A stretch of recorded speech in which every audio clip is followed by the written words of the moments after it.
Greetings, nerds. This is CNN Nerd. I'm your host, Sarah Belmont, and with me, as always, is our Mr. Producer, Will Polk. How are you doing tonight, Will? Doing very well, Sarah. Hope you're doing well. I'm doing fine. I'm here. We're here. We have virtual Comic-Con coming. Yeah, we do. Yeah, whatever that is. So this Saturday, July 11th, we are going to be doing a podcast marathon with the Indie PopCon. It's one of, as like just about every Comic-Con in 2020 is going virtual, and we were invited to participate. Our time, if you want to listen to us, is 6 p.m. Eastern time. So so we'll be doing a little live spot there. So come listen to us. Yeah, so it can crash and burn. No, I hope not. I'm gonna make sure my kids are off their like tablets and devices so that we don't have the same problem we had when we tried to do our live show a few weeks ago. Yeah, that's a must. That's a must. Yeah. Speaking of live shows and recording, Hamilton the Musical dropped on Disney Plus, a live recording of the Broadway show that everyone's at least kind of heard the music to at this point. Now, I didn't watch it. Will, I know you did. What are your thoughts on it? Watched it twice, and so here's the thing. I really came into this show. I mean, obviously, if you've been around the last since 2015, you've heard of Hamilton and the cultural phenomenon it is. I mean, it's won 11 Tony Awards, Pulitzer Prize, blah blah blah. But other than the reference, not going to throw away my shot. I really hadn't heard any songs or anything from the soundtrack, so I went into it honestly cold. And yeah, and and every time I've wanted to watch the musical when it's traveled here to North Carolina, and you can't get tickets. So props to Disney, props to Lynn to sell the rights to it and just make it accessible to everyone. So when it started, I was okay. I was like, I had very high expectations and didn't want to be disappointed. Right. And I will say that it met my expectations. Mm-hmm. It really did, and it was just I could see why. From obviously this was a filmed version of the stage show, but that original cast they just killed it. And of course we've seen a lot of these folks, Leslie Odom now and other projects, and Debbie Diggs and Blackish and other things, but just seeing them when they were on the stage playing Aaron Burr and playing Lafayette and Thomas Jefferson and Lin-Manuel Miranda and Philippa Sue and Renee, the original cast, all of them just did a phenomenal job. And really, if you hadn't seen it, the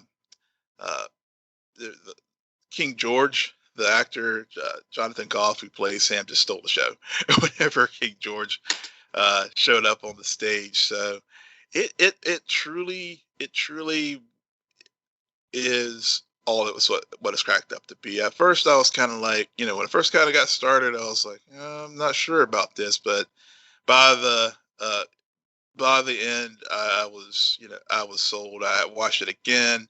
What did you think about Lin-Manuel Miranda's performance? Because what I find fascinating is for 5 years, I've heard nothing but accolades, and everyone rejoices him. He's such a genius and everything for what he did in this contribution.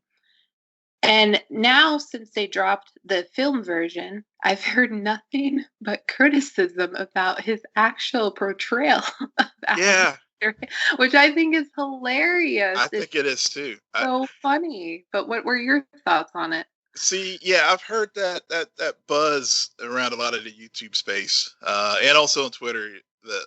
obviously Hamilton trended like pretty much all of 4th of July weekend. Right. And so, I thought his performance was good. I mean, given that he, the star power of, these other actors that were in the show, clearly many of them seasoned Broadway performers or stage performers. So, but I personally did not find his performance, I don't find that he was overshadowed by anyone. I thought he did a very, very solid performance, given that this was, obviously not his first craft. Mm-hmm. And so I think he held his own with folks, and um, didn't I didn't have any issues with his performance. I really didn't. I mean, because with the pandemic and stuff, I've been watching, a few, I guess, and I guess April and May, Andrew Lloyd Webber had been putting his shows up on YouTube, so you can watch them, and there've been various film, everything from just really rough copies of stage shows that were put to film, made into film, and for me, so Hamilton, I have obviously seen it on the stage, but I have seen Les Mis on the stage. Les Mis translated to film was good, but it's still, it didn't blow me away like Hamilton did. So, obviously, I felt like I still had a theater performance, even though I was watching it in my living room, Mm-hmm. because you still had the audience in the background. You still, the way they did the shots very well, in that you still, obviously there are a lot of details that you were able to get in an motion picture, where they are having close-up shots that you wouldn't necessarily have, sitting in the upper balcony where I would be sitting, because tickets would be so damn expensive. But that being said, I still felt like I was still had somewhat of the theater experience at the way they shot the stage, and the way they really maximized in their camera angles how they used the stage, and the turntable, and how the actors would fly in and come out of scenes, and again, back to Lynn's performance. Again, he played well off of the other actors, so I didn't find it diminished at all, even as far as my raw reaction when I was watching the show. And so, I mean, I've seen some of the criticism after the fact, at least as far as the performance, not getting into, the story and embellishments and all the other, criticisms that some people have had over the last week. That's been, I guess, amplified now, given that it's been brought to a wider audience. But I really enjoyed the show, and I mean, and clearly Disney Plus got the win. I mean, I saw where they had like a 72% like uptick in downloads for their service just in the United States, over for the same over just for this past weekend, versus what they had for the preceding 4 weeks. So, I mean, clearly it was the event that Disney Plus hoped it would be, after what they needed, after Mandalorian has Mm-hmm. been gone for a few months. And so, with that, and also, again, just bringing theater and bringing this experience to just average folk who would never otherwise get this opportunity to see it. I mean, that was a big win, especially, and I'm glad they moved it up from October of next year to 4th of July weekend. So props to Disney Plus. I mean, it's a win-win for them. But well, just to clarify, I don't think it's about people never being able to see Hamilton, because there's so many clips. There's so many schools now performing it. It's a musical. It's going to be out there. But the fact that it was the original cast, that's the beauty of it, is that there was this play. Broadway plays are a time capsule. Mm-hmm. Those actors don't continue doing the same role forever and ever and ever. And I think that there was something to be said about the casting, that they hit every single character so well, that that's part of the reason why it just took off the way it did. But this is really not a Hamilton podcast. It's not. But yeah, I haven't even seen the movie version. You got to go see it. You got to check it out. I don't have to. You must. It's your appointment. It's your homework for the week. I own the soundtrack. I know the songs. I get what happens. Okay. Well, at least you had a soundtrack. Speaking about events, let's talk about Doom Patrol. So Doom Patrol, Sex Patrol, whatever you want to call it, this week was interesting. Mm-hmm. As I try to remember what did happen. I don't know why this I'm trying to figure out in my head, how do I go from talking to Hamilton where Will spends 20 minutes and then into Sex Patrol? What is the segue for that? What is the segue? But Will, what did you think about Doom Patrol? So, what did I think about Doom Patrol this week? So, whenever I heard the title of this week's episode 4, Sex Patrol, clearly it's Doom Patrol, and I know we say this all the time, but I was expecting what I thought the episode was going to be, and what actually ended up being was completely different. Agreed. So that was the big takeaway that I got for the episode this week. I loved the episode, but it was completely not what I expected how it was going to unfold. Well, I expected more. Yeah, that's the point. Which is bizarre when that last sequence is a demon giving birth to a child that if it screams, it's the end of the world or there's no more sex. I got lost in all of that talk. Yeah. But I think there would be no more children, but basically the world will just be one big orgy. Yeah. That's what I got from it. Yeah. Well, innocence would be lost. And I think that's something that this episode did really well is even though it's called Sex Patrol, it's because of the innocence when you pass that rite of passage, lose your virginity, and it's really important. And this season, because of Dorothy, they're playing a lot into who they are as these new creatures or these heroes, but also D-list heroes. Yeah. Kind of the bottom of the barrel heroes. I love them, don't get me wrong, but they're misfits. And they're with Dorothy. I really appreciated how you saw everything through her eyes and the wanting to be at the party to see everything. Yep. Because she is over 100 years old technically, yet her father will never see her more than this 11-year-old girl. Yep. So I thought that was really good, and maybe that's why a lot of the over the top aspects of the story that plays out, it doesn't become a big orgy.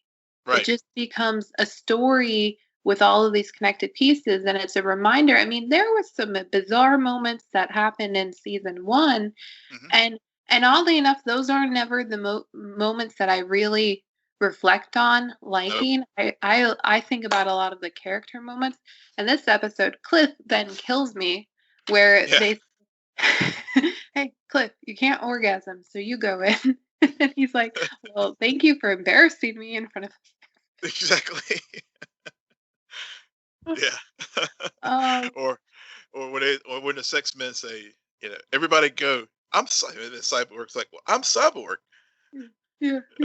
It's like, what? Wait. Oh my God.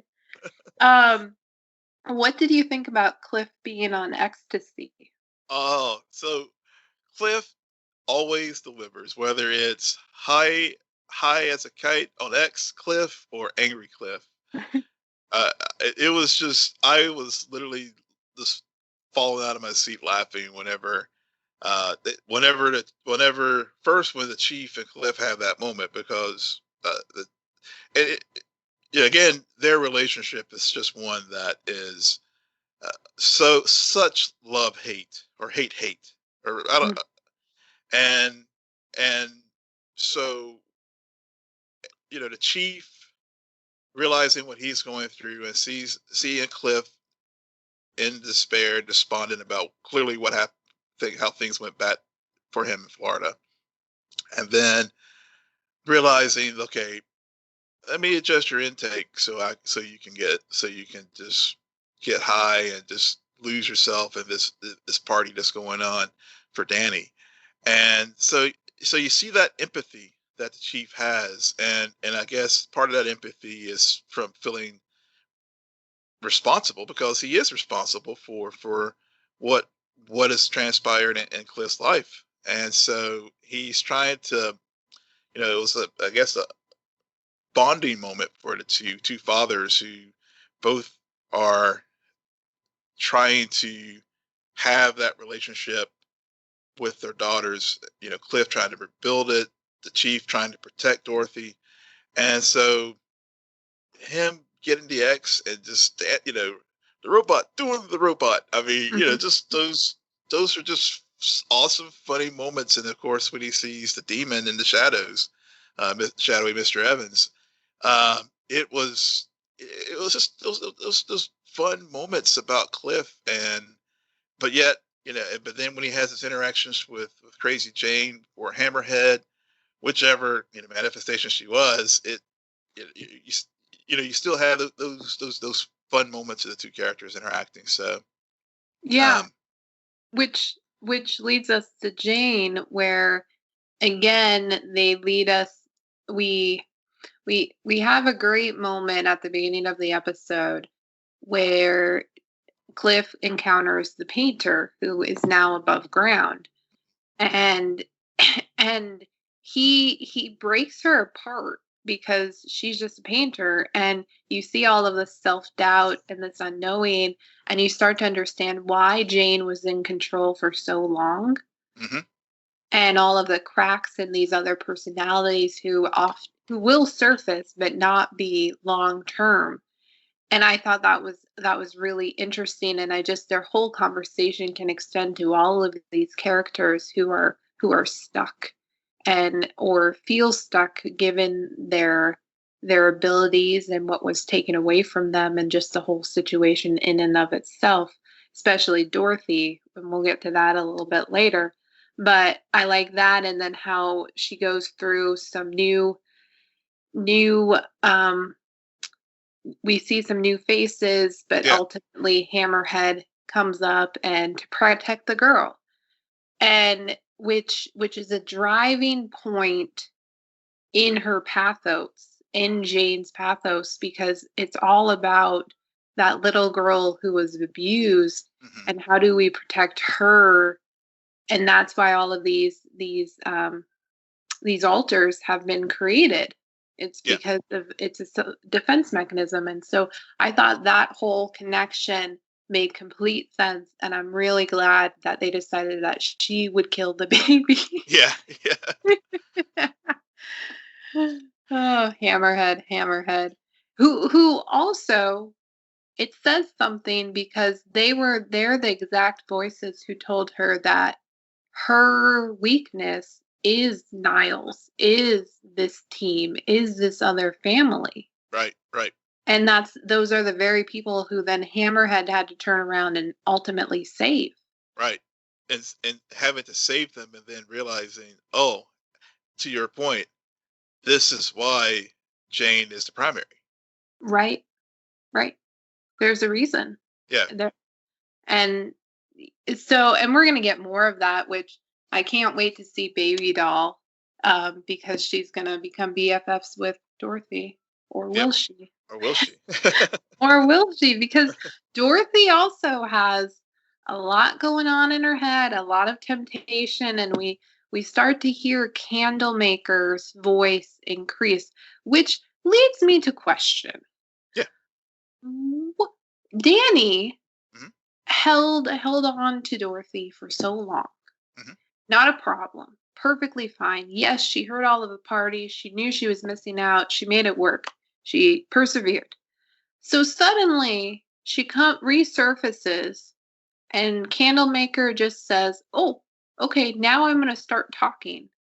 I don't understand what happened between when we first meet Dorothy in the circus and Candlemaker appears to this point where for did Danny Street, was he able to muffle Candlemaker's voice or something?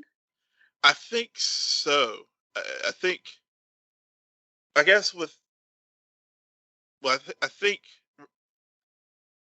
we're seeing the influences, I think, of Dorothy being around the rest of the Doom Patrol, because when she was in Danny, everything was fine. There was no, it was, there were other what's it, the Dansies, um, in the Danison? street, Danisons, yeah, in the street as well. Thanks for that. Um, but she was still very innocent, because that was, so basically we the chief rescues her from the circus, and then which was the last time she did hear from Candlemaker, and then she goes into Danny, and it's a very safe environment. So I don't know if there were any stressors or stimuli there that would have triggered Candlemaker. Maybe. Maybe. And so, Or he figured out that the only way to get out is to convince Dorothy that she got locked up. So he's been holding this card for so long mhm, because he has to turn her against Niles. right, right. And since Danny was broken and she couldn't get back in to, so she couldn't put her back in the street again. Now, present day, Candlemaker's free to talk to her, and like you said, start convincing her Danny prison, and Mhm.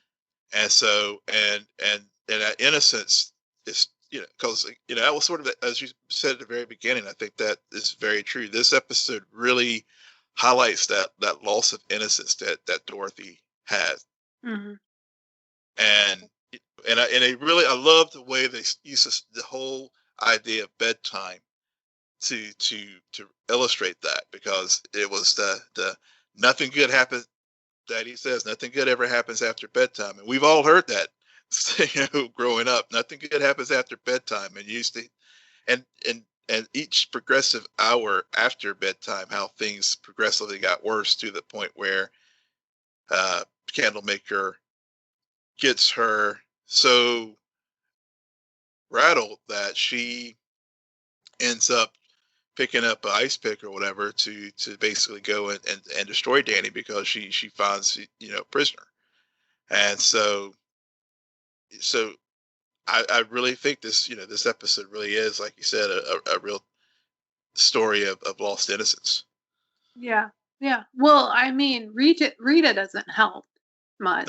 no, I'm glad And yeah. she's also right there, which Rita plays a pretty important role in this episode and has been for this season, where again, a scene that in any other show you would never refer to. It just be something to set Dorothy on this path of realizing that she is older. She shouldn't have a bedtime. She shouldn't be have to follow all of Niles' rules anymore because she's 112. It's the makeup scene, Hmm. which but then these genius writers insert a scene later on where no, that wasn't all about Dorothy. That was about Rita too. Rita, who we know has always been obsessed with her looks, and that's why she's always suppressed her powers. And you get this great moment between her and her mom, Hmm. and it just mirrors everything. And then ultimately it does show you what her mom did, and how this idea that if Rita does not appear to be perfect on the outside, then she'll never have success. Her mother ingrained that into her. and ultimately her mother, and that thought is her mental block. Mm-hmm. And I thought that was great. I mean, I didn't see it coming. No, I didn't either. I mean, that was, whenever Flex first helps her with her release, and we encounter that block. We see we don't see who it is. We just see some two people having sex, and we don't, until later in the episode we realize who that's actually, Rita's mother. And Yeah. but you're right, they did set that up very well, and it also was a good connection with both Cliff and Larry too, who are both fathers. And one of the things that stuck out to me with their interaction this episode was the line, Cliff was like, how parenting fucks everything up or whatever, and Larry was like, no, no, no, no. The kids are, again, and back to this innocence. The kids are fine. It's just we are the ones who mess things up. Yeah. And so I like the way they connected what was going on with Rita's story, but also connecting it again back to Larry and Cliff's, and also even the Chiefs as well. Oh yeah, he's making a lot of fatherhood mistakes, and just a lot of human mistakes, because Niles wants to be the savior, but he can't do this, honestly, until I see otherwise. If Danny won't take her back, and if she doesn't want to go back, he might have to kill her. Yeah. Candlemaker's too big of a threat. Too big of a threat. But we'll see what happens with Dorothy this season. We'll see. They brought, see, that line, that exchange with Cliff and Larry didn't really stand out to me, because it felt very, yeah, I get it. But I like the moment between Cyborg and Larry. Yeah. Because Larry needs to leave the group. He needs some time. He is too, pun intended, wrapped up in himself right now. Yeah. And I thought initially that this would be a very heavy Larry episode, because it features the Dannysons. But then again, this show always exceeds or like says, Sarah, this is what you think's gonna happen? Yeah, right. We're gonna do this. We're not gonna repeat that.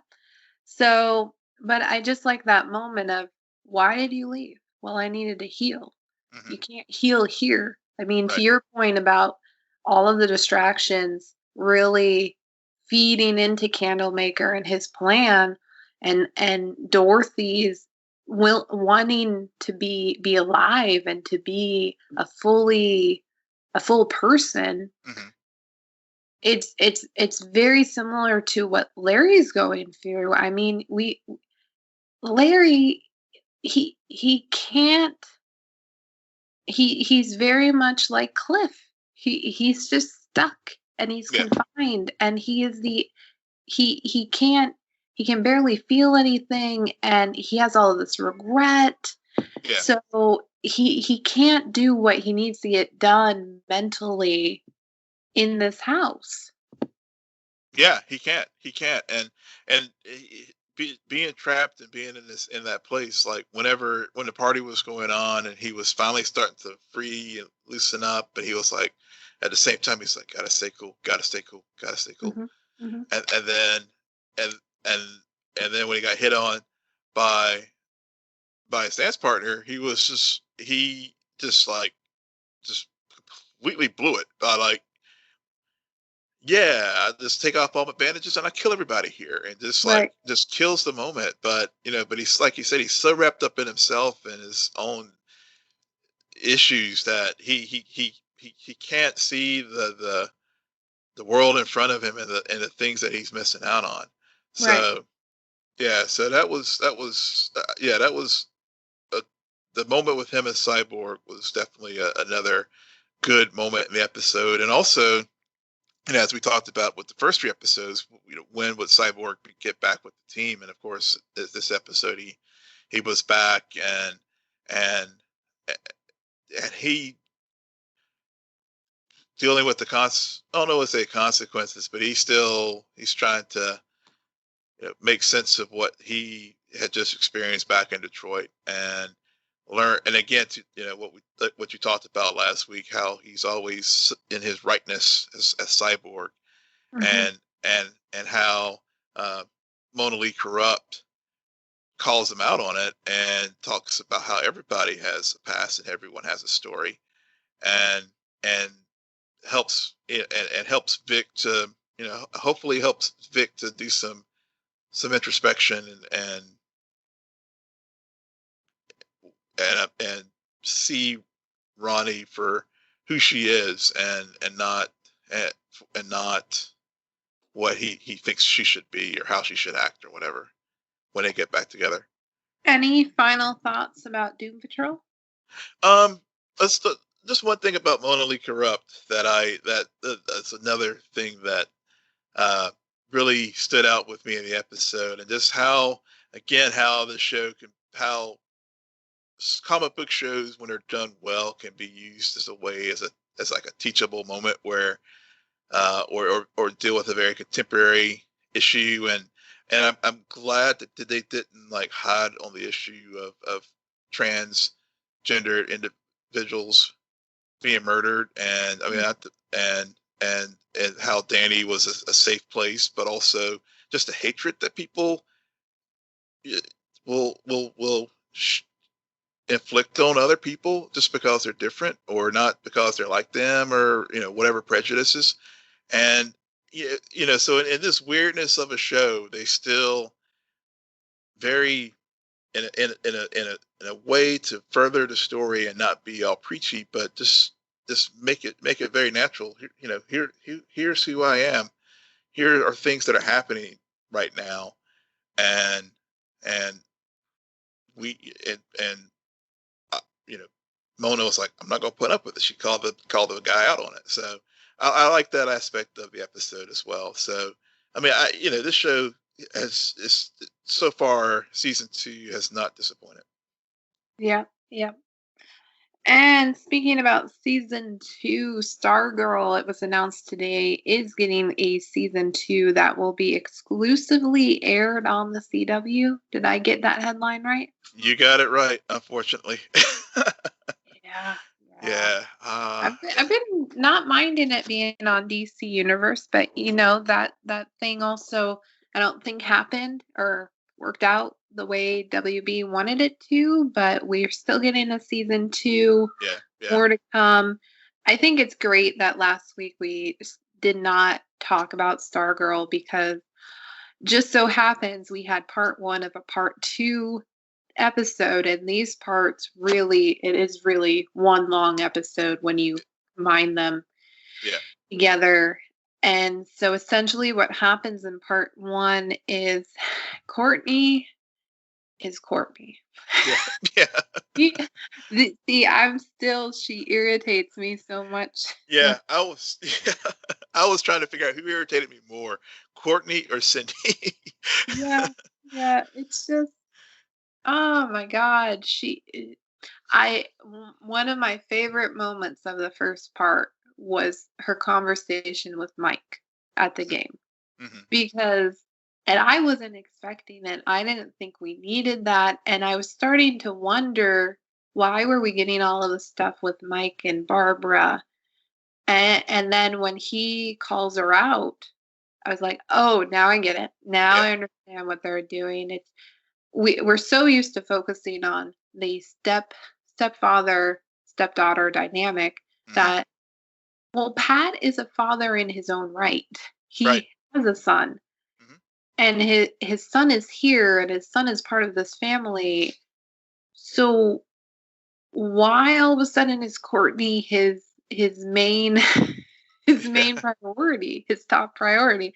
I'm not saying that she shouldn't be, but because she is still a child, but he has a biological son to care for as well. And I really appreciated Mike becoming more of a character and having more of a voice. And I really just like that whole thing. You have your mom. I'm not trying to steal Barbara from you. Why are you trying to steal Pat? What's going on here? But then again, Barbara is wrapped up in Jordan right now, so whatever. Yeah, Barbara is wrapped up in Jordan. But I'm glad that they did have that scene with Mike and Courtney at the football game, because that really, it was a very organic type of moment as far as the conflict, and also uh, to tie it back to Barbara and Pat's conversation earlier in the episode about Courtney learning how to drive, and again, step families and blended families dealing with those dynamics of learning people's roles and who's responsible for what and communications. And so those two scenes really brought some reality to this group of this family of four, because we've seen some interactions, but they've all been kind of like the superficial level kind of things. And then like a few weeks ago, we did see, Barbara and Mike have the moment with the science fair, and now this episode we saw, Mike and Courtney have their thing. So I like that, because each individual of the household is getting their the appropriate amount of time, and it's not just Pat and Courtney all the time. Yeah, yeah. And that moment was, of course, followed by a very inorganic moment where we knew it was going to happen. We knew Cameron was going to pursue Courtney, setting up for a conflict when they realize they're on opposite sides, and maybe Cameron begs Jordan to not kill Courtney because he likes her. And then they're also setting up this other conflict between Barbara and Jordan, and where she falls into this whole thing. Oh my God. Yeah. Yeah. Well, I'm still very confused by Cameron, because we saw him a few episodes ago, and then nothing, and then they have this, oh, I like this girl, Dad, and so he talks to his father, and then he gets the courage and asks the girl out. But they're gonna set this up, Will. Yeah, they are. We're going to have no investment time in the actual relationship of Cameron and Courtney, who could be a really good relationship, but we never see them.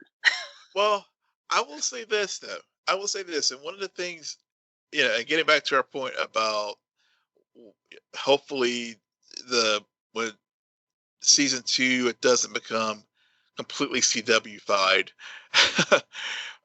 with this show, is actually, I feel like they will build this a little bit, because I know the pacing of this season has been they've been throwing a lot at us, because you're never guaranteed more than one season. So so they are trying to put a lot of things in place, but I feel that even though they've telegraphed this relationship with Courtney and Cameron, I think they'll let it breathe a little bit before we get to the conflict. Well, I feel like it's episode 8. How many episodes this season? 13. Yeah. Time's a ticking, people. Time's a ticking, because I don't want this new America plan to go into season 2. I mean, yes, we can have still Injustice Society. They're clearly creating this, and there's also going to be a lot of passing of the torches, where we might just have some brawls in the school, which we already did, and we'll get to in just a second. Yeah. But I feel like, and then again, I'm always wrong about these things, so I don't know why I'm still talking about it.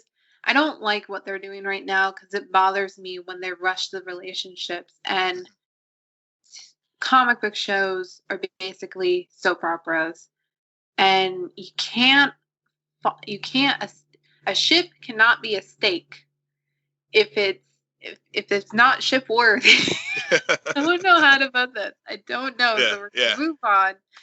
Yes, Cindy and Courtney do square off in the gymnasium.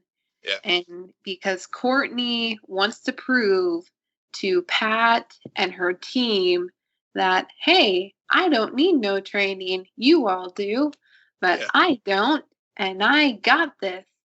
And she fails. Yeah, miserably. I want to roll back this to talk about that the lack of the training for the rest of the team, because, and to my earlier point, this is where I was just like, I don't know who I dislike more in this episode, Courtney or Cindy. And I think it was, honestly, it's a toss up, because it was Courtney.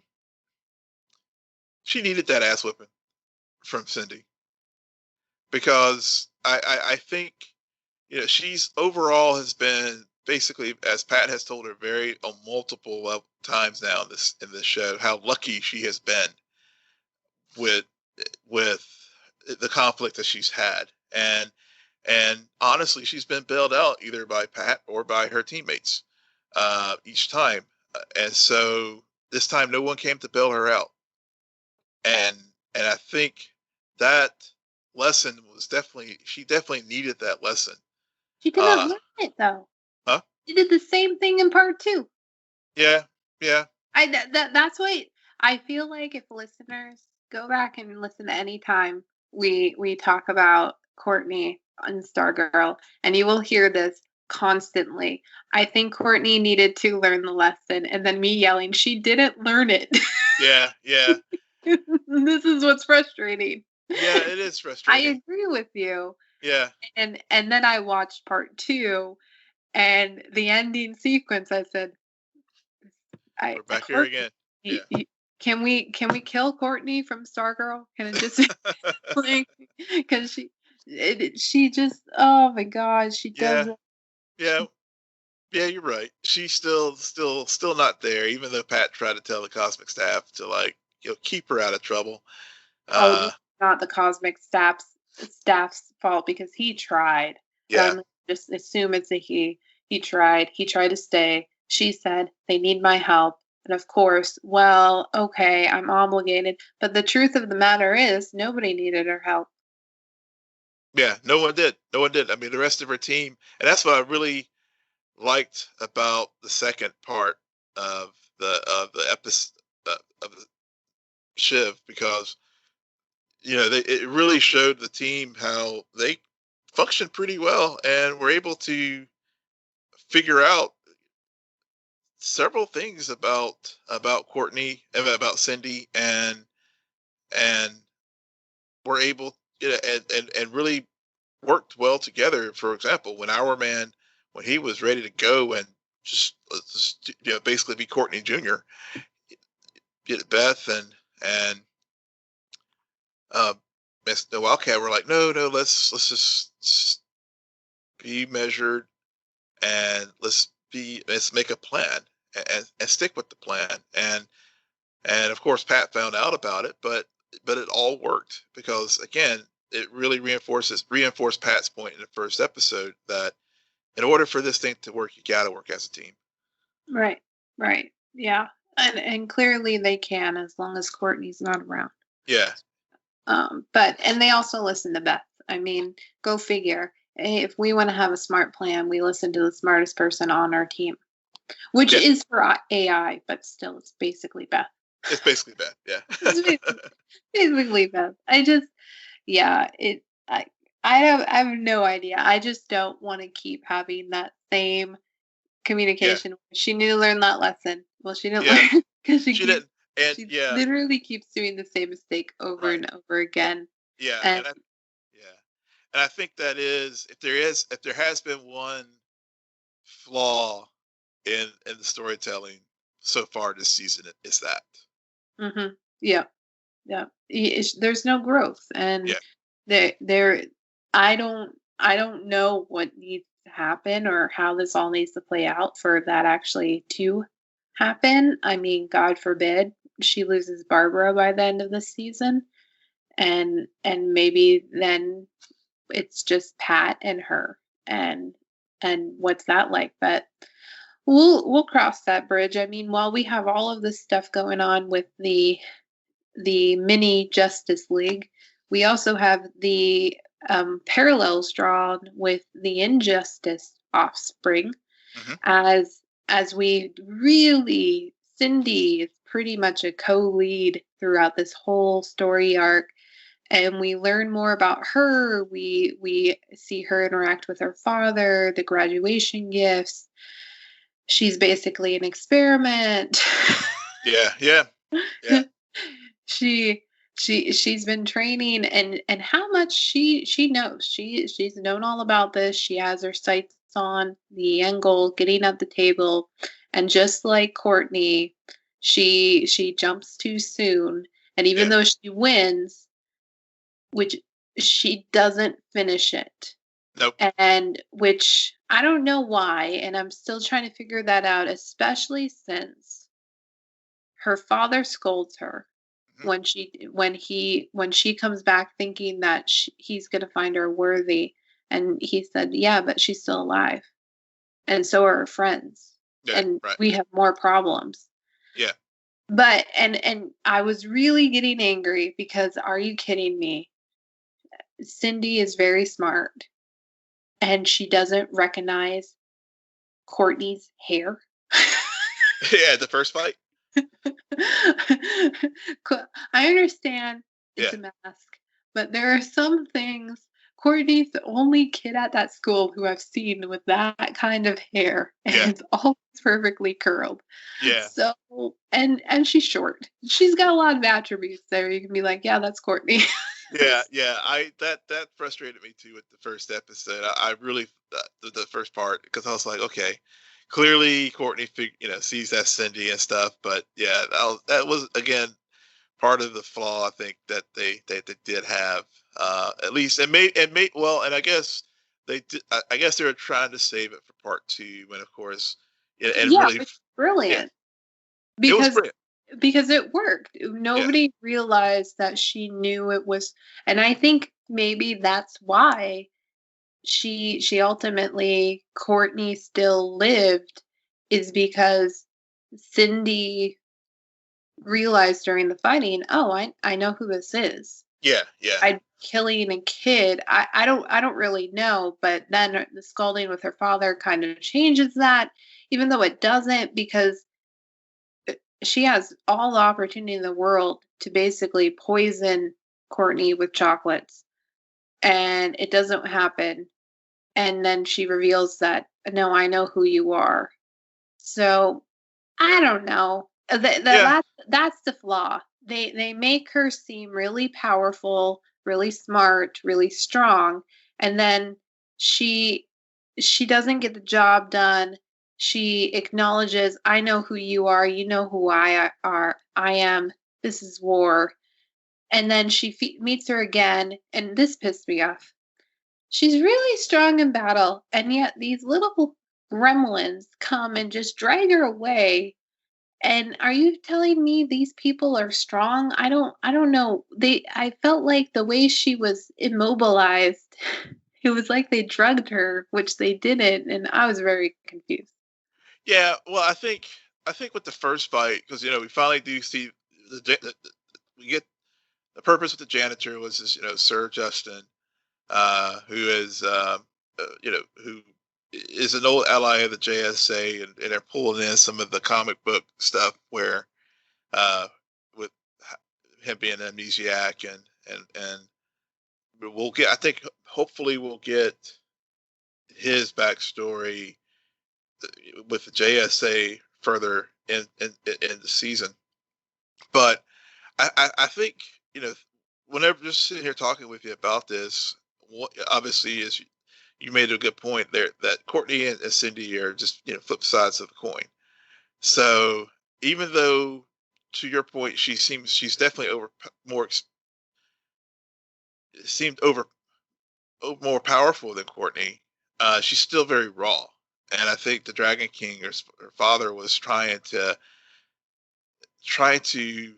share that knowledge with her, but just like any teenager, 15, 16-year-old, they know everything, and they